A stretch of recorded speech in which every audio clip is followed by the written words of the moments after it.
In the quietness of the morning, we sat beneath the shade of a sprawling Bodhi tree. The Buddha gazed at us with a serenity that stilled even the restless birds above. A soft breeze carried the scent of jasmine, mingling with the whispers of the leaves. His voice broke the silence, gentle yet commanding, pulling each of us into the rhythm of his words. Long ago, he began, there lived a merchant who desired happiness but found himself trapped in endless dissatisfaction and self-doubt. His eyes moved across the circle, meeting each of ours as if inviting us into the merchant's life. Ananda returned to the Buddha, presenting the muddied water with an apologetic expression. The Buddha took the cup and smiled, placing it gently on the ground before him. Satan was a skilled trader, respected by many, yet every morning he woke with unease clinging to his soul. The Buddha's voice carried the weight of wisdom earned through ages, filling the air with a poignant stillness. He feared that his success was a mere illusion, that fortune would turn her back the moment he trusted her. The Buddha shifted slightly, his hands resting on his knees as he spoke. The Buddha turned to the gathered disciples, his voice steady and serene. When you cling to the turbulence within, you lose sight of the truth. The traveler carried a single item, a mirror, which he held as if it contained the secrets of the universe. Curious, the Buddha said, his voice as soft as the rustling leaves. Satan asked the traveler what purpose this mirror served. Ananda nodded, yet his brow remained furrowed with doubt. Master, it is the fear of losing what I hold dear that weighs upon my heart. He gestured to a nearby stream, its waters glimmering in the sunlight. The stream flows gently, untroubled by obstacles, Buddha said. His words wove an image so vivid I could almost see the merchant and the traveler before me. The merchant finally asked to see his reflection, and the traveler hesitated before handing him the mirror. The Buddha picked up a fallen flower and addressed the disciples. In clinging tightly, we often lose more than we seek to preserve. A gentle pause lingered, as if even the air around us had stilled. Instead, he saw a shadowy figure, burdened with chains forged of doubt and fear. The Buddha closed his eyes briefly as if sharing the weight of the chains with us. Satan threw the mirror aside, crying out that it was cursed, for he could not face what it revealed. His words carried a sorrow that resonated deep within my chest. He banished the traveler, demanding that he take the mirror and his lies far from the merchant's home. The leaves above us swayed gently, casting dancing shadows on the ground as the Buddha continued. Days turned to weeks, yet the image in the mirror haunted Satan, appearing in his dreams and waking thoughts. His voice was steady, each word holding the weight of undeniable truth. The merchant tried to bury himself in his work, but the shadow grew heavier, dragging him down with each passing moment. Taking a deep breath, the Buddha seemed to draw the story closer to its heart. One night, unable to bear the torment, Satan set out in search of the traveler, determined to find answers. His tone softened, carrying a note of compassion for the struggling merchant. After many weeks, he found the traveler meditating beneath a tree, the mirror resting at his side. The Buddha leaned back slightly, his gaze drifting upward toward the canopy of leaves above us. Satan fell to his knees and cried, "Tell me why the mirror shows me this shadow. Have I been cursed?"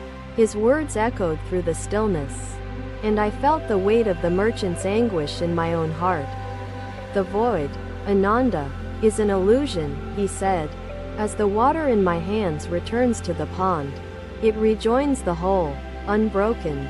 Release allows unity with the infinite, not separation." He gestured to the blooming lotuses, their roots anchored deep in the mud below. These flowers emerge from the depths, rising above the waters to embrace the sun. In their growth lies the secret of letting go. It is not destruction, but transcendence. Letting go does not diminish you, it elevates your spirit. Do not judge yourself for faltering. Instead, See it as an opportunity to begin anew, he said. His disciples absorbed his teachings, their minds expanding with understanding.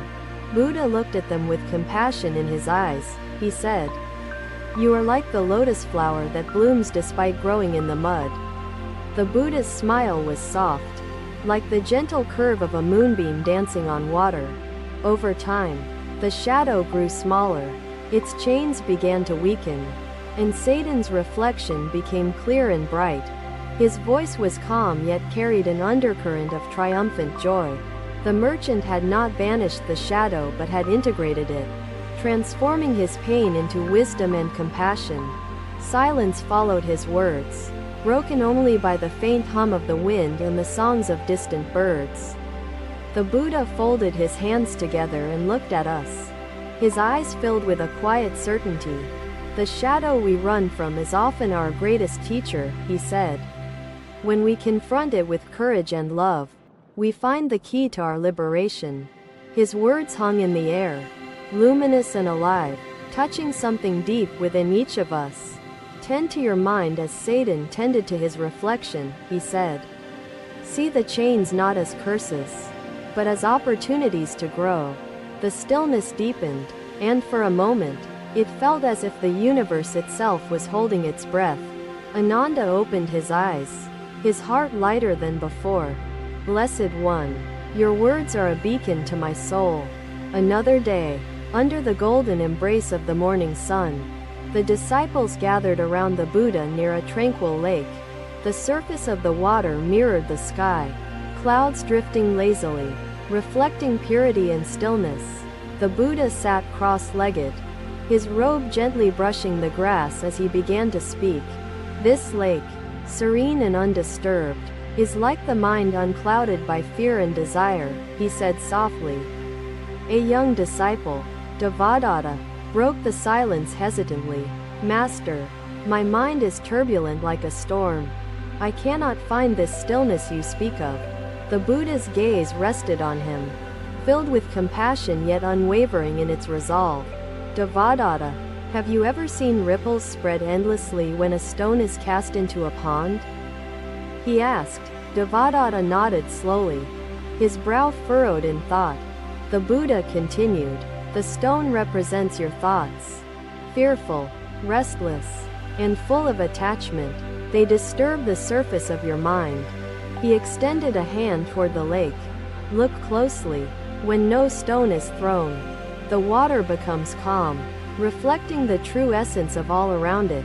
The disciples leaned closer, their curiosity ignited by the Buddha's words. "There was once a potter," the Buddha began, his voice as soothing as the gentle breeze. "This potter, named Vishva, labored tirelessly, molding clay into vessels of beauty and utility." His eyes scanned the circle, ensuring every ear was tuned to his tale. "One day," he continued, "Vishva noticed cracks forming in every pot he crafted. No matter how carefully he worked, the sunlight danced on the water as he spoke, each word painting a vivid picture in our minds. Frustrated, he blamed the clay, the wheel, even the fire that baked his creations. Yet the cracks persisted. The Buddha knelt by the river, cupping the cool water in his hands before letting it flow back freely. "Release, my dear ones, is the wisdom of knowing when to let go. It is not surrender, but alignment with life." His words resonated as the disciples watched the river's endless flow, ever changing yet constant. A soft breeze carried the scent of blossoms, and the Buddha spoke again. "Consider the wind," he said, "unseen yet felt, free from attachment to the earth it caresses." "Master, how did Vishva still his mind when his worries consumed him?" he asked. The Buddha's lips curved into a faint smile.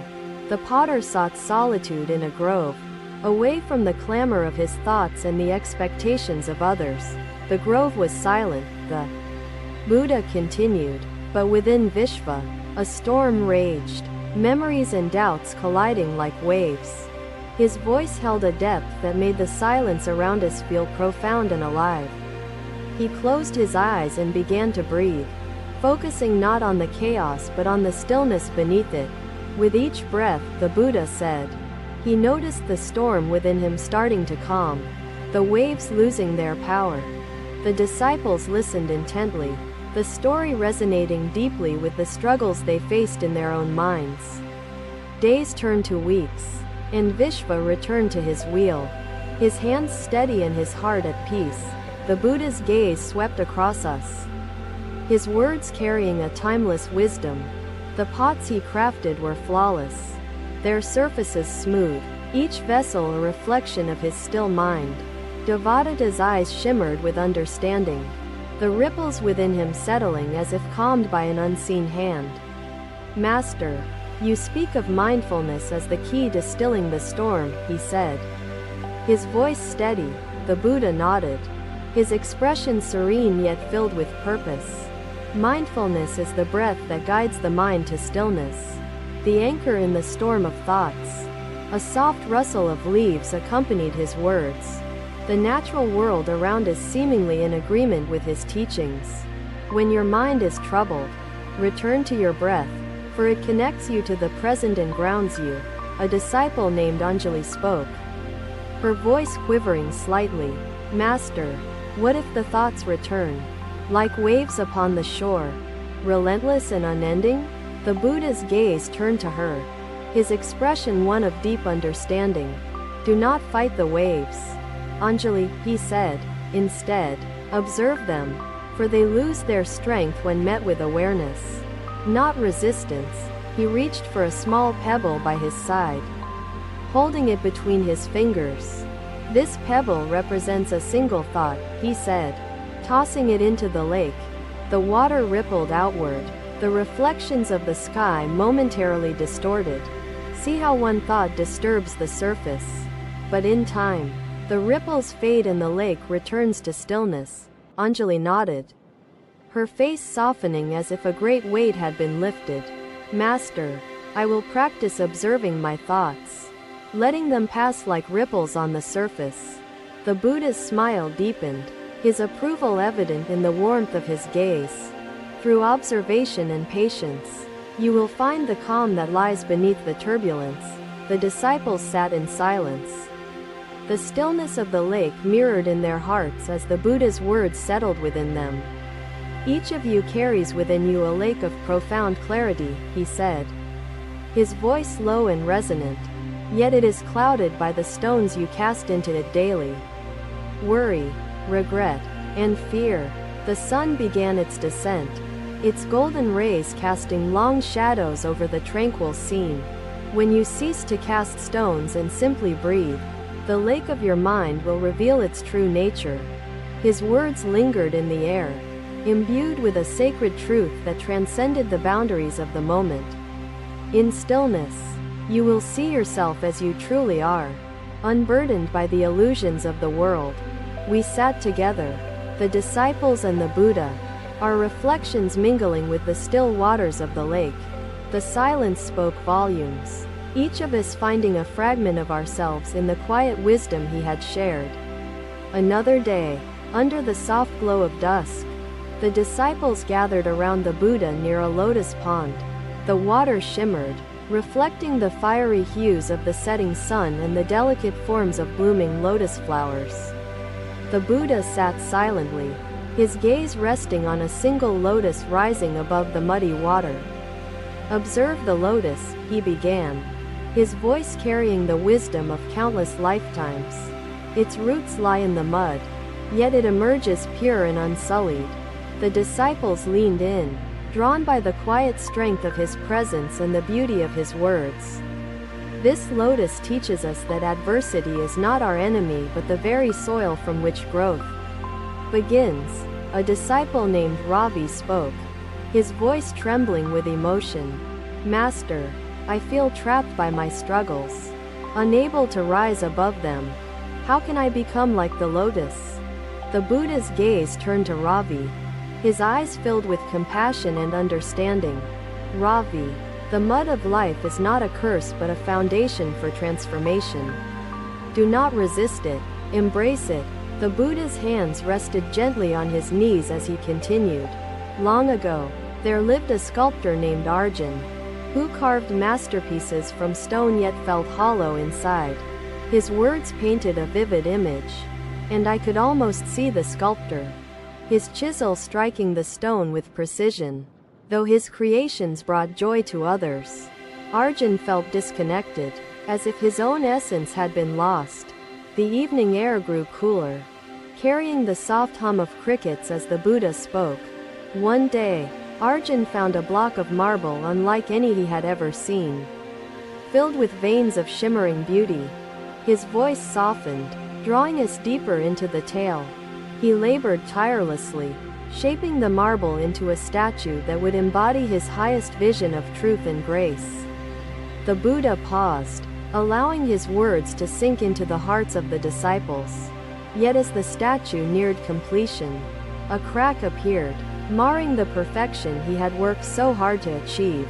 His gaze drifted to the lotus, its petals untouched by the water below.